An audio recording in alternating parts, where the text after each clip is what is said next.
I created the first gay superhero. She's a superhero, so of course she's going to be attractive, but that shouldn't be what it's all about. I'm fine with the depiction of women in all my comics.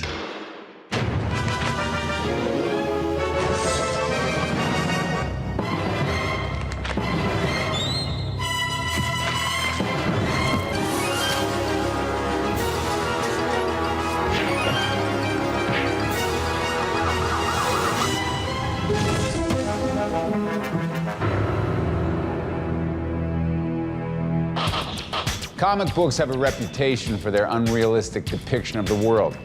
Not only do they have people who fly and breathe water, they also portray men and women in shapes and sizes that are, well, to put it gently, unattainable.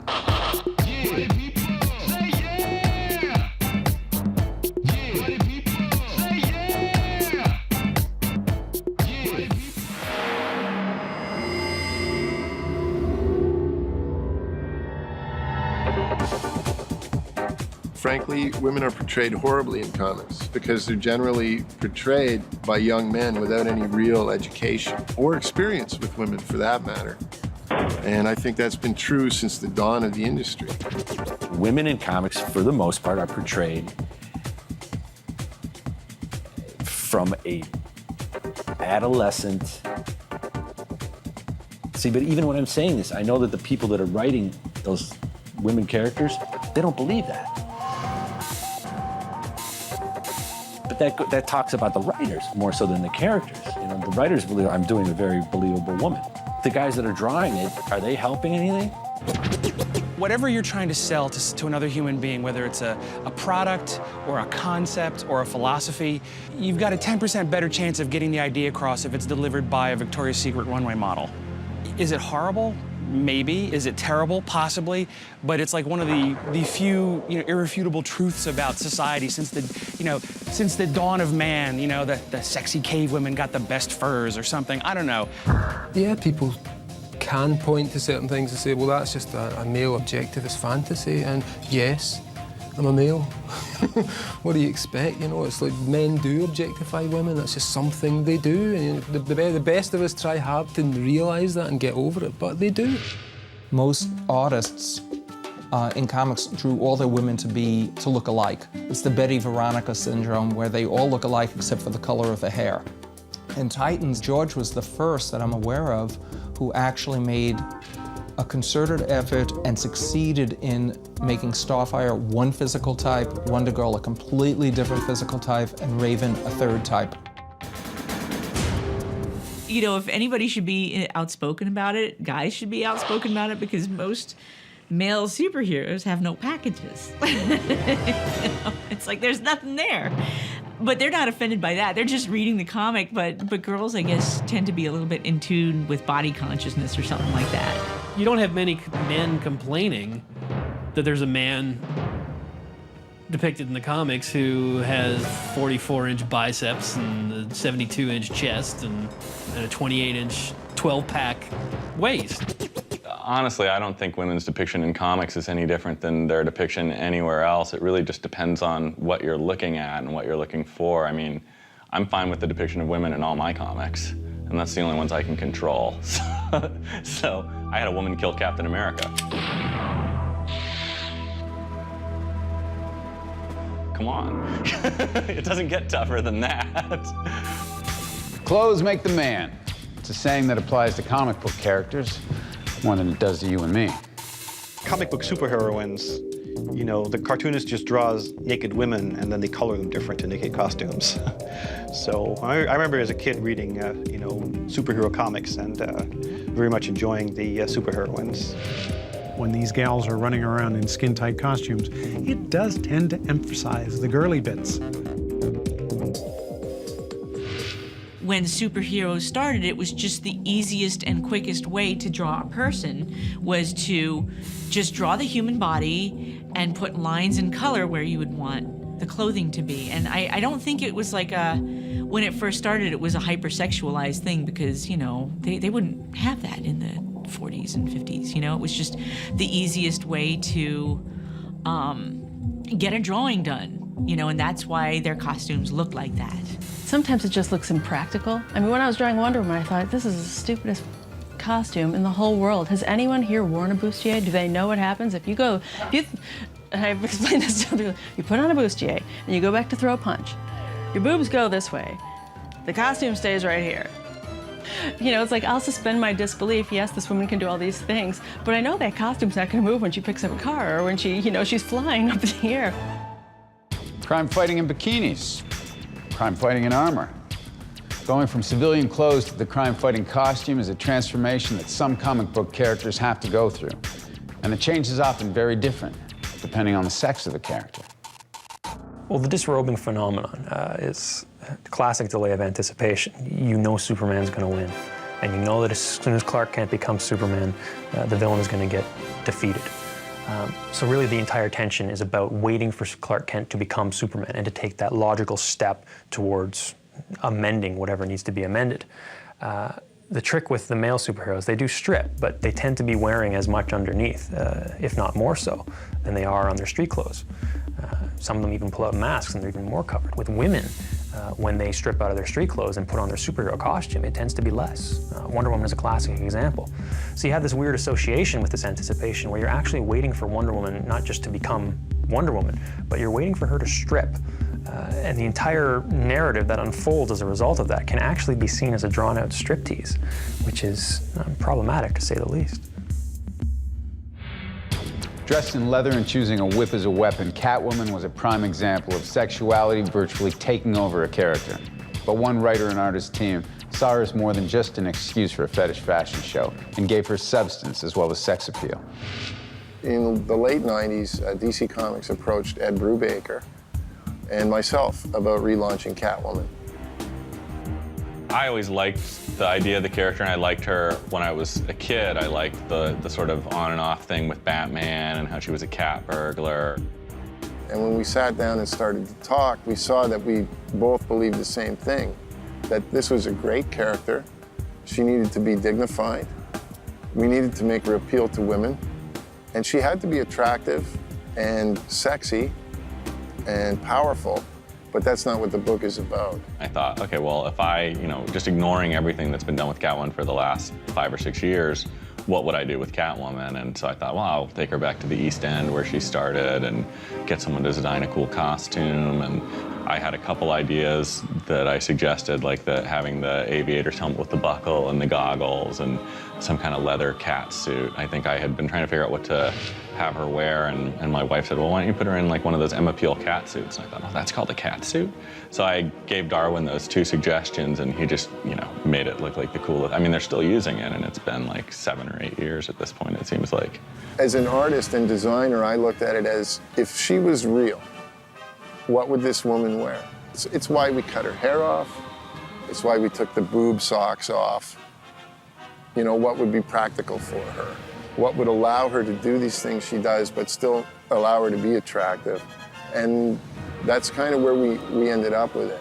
We wanted to treat the character with dignity, and her attractiveness should be a given. She's a superhero, so of course she's going to be attractive, but that shouldn't be what it's all about. One of the most fun things of the job, actually, is getting to sort of take these characters and try to make them something that you personally would want to read every month and find cool, actually. Frank Miller is famous not only for reinventing Batman, he also reimagined Catwoman at the same time. Catwoman started out as a dominatrix with a cat fixation, who decided to put on a costume of her own after seeing Batman in action. Why is it that a person who leads a double life, wears a mask and fights crime for a living has trouble with steady relationships? And who was the first openly gay mainstream comic book character? Find out when we return.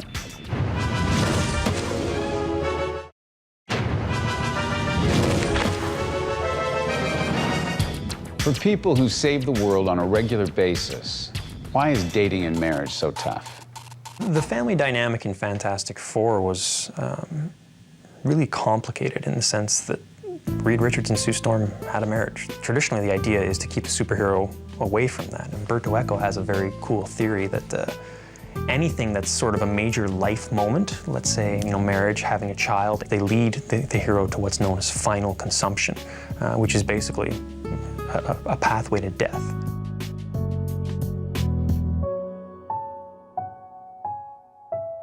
But Lee rejected that model, and I think he wanted to have a greater verisimilitude to the actual world itself, and he wanted to explore relationships that weren't often explored in comics, specifically marriage and the family. I really thought of their personal situation before I even thought of what I would do with the story. I didn't know of any superhero situation where the girl was actually engaged to the hero. So that would be fun. Let them start out being engaged. They're in love, they want to get married. That's why Fantastic Four is so incredibly original for the stuff that was being put out at the time. It's not just about this young bachelor hero who struggles through different romances and goes from girl to girl. It's about making a marriage work, making a family work. And that dynamic is truly unique. There are some fans that are very adamant and, like the status quo, but I think a lot of people like to see a character make a change and grow. I guess when you do something like a wedding, it is a big deal because you don't see it every day in comics. So, they do tend to make a big deal out of it. I absolutely believe Peter getting married to Mary Jane was one of the worst things that ever could have happened for the character. The basic concept of the character precludes him being overly happy for too long. And marriage to a supermodel who he absolutely loves and who absolutely loves him, so there's not even a tension there, is not really what makes that character work. Of course, also you have this demographic in comics that is traditionally socially outcast and socially isolated. And comics for years have specifically targeted that demographic with a lot of representations. And if you're a sexually frustrated 16-year-old kid, you don't want to see Spider-Man having a perfect relationship. That's going to taunt you a little bit. In one of my Spider-Man stories, I had Peter propose to Mary Jane back in the 1970s, and she turned it down. She turned him down because I wanted to end that concept. Unfortunately, it was brought back, and I think it's a major, major mistake. It depends on where you are as a writer. But when I was writing Spider-Man, I was and still am very happily married. And so what I did was I just brought my own marriage to the table and to the characters. We have sitting downstairs in my house a Spider-Man page, which is a bit of dialogue between Peter and MJ, which came right out of my life in a conversation with my wife. But for someone else reading it might be, I'm not interested in this. I just want to see him go out and do this other stuff. Or can he have like 5 girlfriends, or what's the story? And I don't think it's worked as well for Superman. I wrote Superman for a short time and never felt that same sort of dynamic in the Clark-Lois thing as I did in the Peter and MJ thing.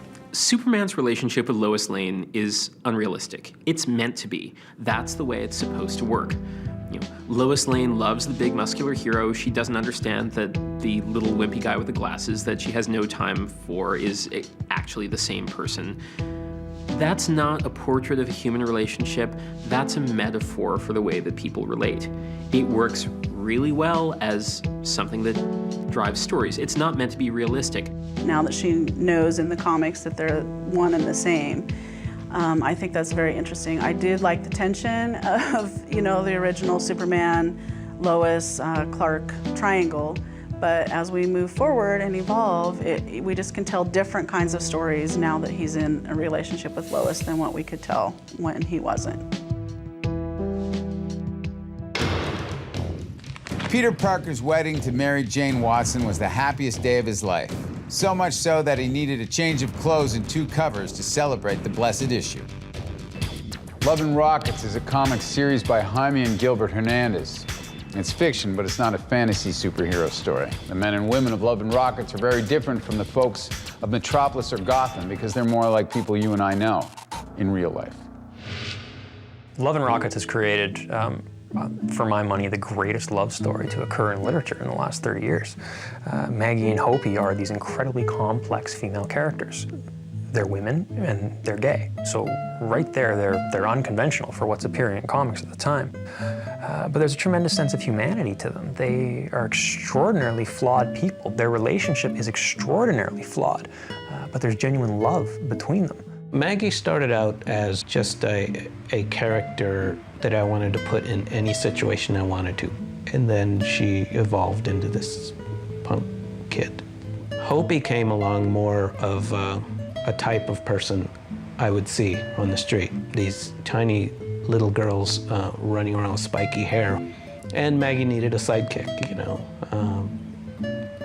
Needed the Betty and Veronica thing, you know, to bounce off each other.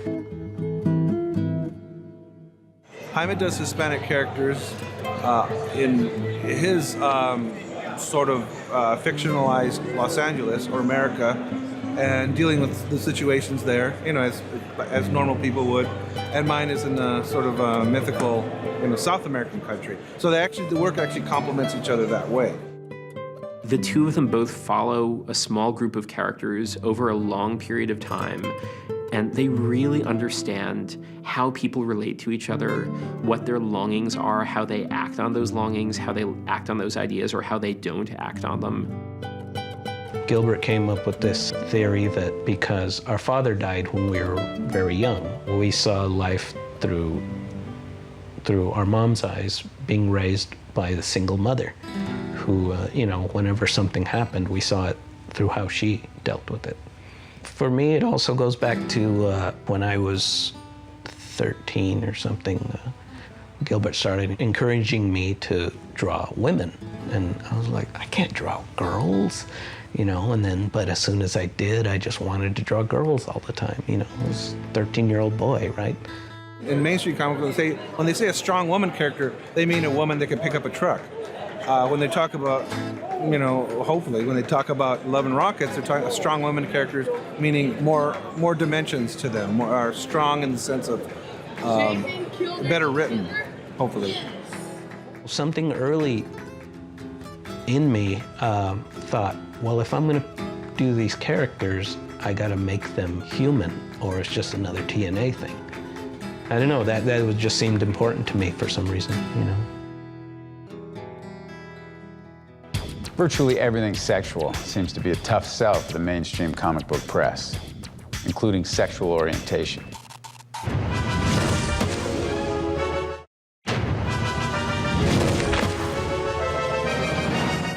From sex and sexuality to dating and marriage, relationships to one-night stands. These are the books that take sex and gender issues head on. This is Comics 101. Birds of Prey is a different kind of team book in the DC universe. Former Batgirl Barbara Gordon now serves as Oracle, information broker to superheroes, and anchor to a rotating cast that's included Black Canary, the Huntress, and Lady Blackhawk. The Pro is Garth Ennis and Amanda Connor's adults-only parody of mainstream superheroes, following the short-lived exploits of a superpowered prostitute. If you've got the money, honey, she's got the time, and will fight crime. Writer Alan Moore's self-described work of pornography depicts the tales of sexual awakening shared between three literary characters, now grown up. Alice from Alice's Adventures in Wonderland, Dorothy from The Wizard of Oz, and Peter Pan's Wendy. Lost Girls is a controversial, critically acclaimed work that took 16 years to complete. Mainstream superhero comics have often shied away from anything sexual. Sex seemed a tough subject for them to tackle. But as the comics audience got older and more diverse, so did the characters the comics portrayed. I think for the most part, the homosexuality is treated as a very, very big issue. It's a defining element of their characters. And in any given scene, you're going to try to emphasize that they're gay. Now, this is good in one sense, because it opens discussion, and it makes it readily clear. You're not just glossing the issue over. But at the same time, you're kind of fetishizing this as the singular marker of the superhero's identity. Which is limiting in a lot of ways, and it's making homosexuality a bigger issue than it really, really needs to be. When Frederick Wertham accused Batman of having homosexual fantasy, the creators of Batman went nuts, and they made every effort to make Batman as completely heterosexual as was humanly possible. They created this Bat nuclear family in order to emphasize how completely not gay either Batman or Robin was. North Star was a big, big step. Here you have a viable superhero. Obviously, he wasn't one of the most popular heroes in the Marvel Universe at the time, who comes forward as homosexual and is able to continue his superhero fighting ways. I've often said that North Star was gay from day 2, because he really wasn't gay when I first conceived the character. Alpha Flight was created just to be 5 or 6 characters who could survive a fight with the X-Men. And then when they got their own book, I suddenly had to find depth to these characters. And I had just recently read an article in Scientific American. This was radical thinking back then, it's hard to believe, that said that being gay isn't necessarily because your mom made you wear dresses when you were a kid. It's probably something genetic. And I said, well, gosh, if it's genetic, there should be gay superheroes. So I said, I've got my group here, I can do it here, who's it gonna be? And it was kind of a process of elimination. And it came down to North Star. And I said, okay, North Star's gay. And of course, because of the comics code and the politics at Marvel at the time, we weren't able to say it in so many words, but I dropped so many hints that pretty much everybody knew that North Star was gay. And over the years, I've had guys come up to me at conventions and say that, you know, they're gay, and North Star being gay really helped them at that time of their life where they were having to deal with that. That's very, very gratifying. We've seen since then more prominent superheroes identifying with homosexuality. The best example being Batwoman. The reasoning behind Batwoman, we wanted to introduce a strong female lead to the Bat family. We wanted to diversify the Bat family, and we wanted to show a character in a strong, positive light as well. And when we introduced Batwoman as a lesbian, the first thing we did is to show her as a superhero. So the only place that we ever said that she was lesbian is when we described her and when we presented her. You never got that feel, you never got that tone from any of the stories that we told, first of all, because we wanted to establish her as a hero first, and who she is and how she interacts with other characters is something that's revealed in her backstory, just like we reveal anything else. Just like, you know, Superman is an alien. As part of his story, the fact that he comes from another planet is key to who Superman is. The fact that Batwoman is gay is going to be key to who she is and the choices she makes and the problems she faced and the problems that she tries to overcome. It's all going to be key to who she is. And it gives her a point of view, a personality, a point of difference that is different from Bruce Wayne's Batman or Dick Grayson's Nightwing or Tim Drake's Robin. And it allows to expand the family in a much better way. Originally, Batwoman was created to emphasize how not gay Batman is. So to bring her back as a homosexual character, I think really shows how far the genre has come. Sex and relationships are part of all fiction. Comic books are no exception. Some of it is incredibly real and some is, well, the work of very active imaginations.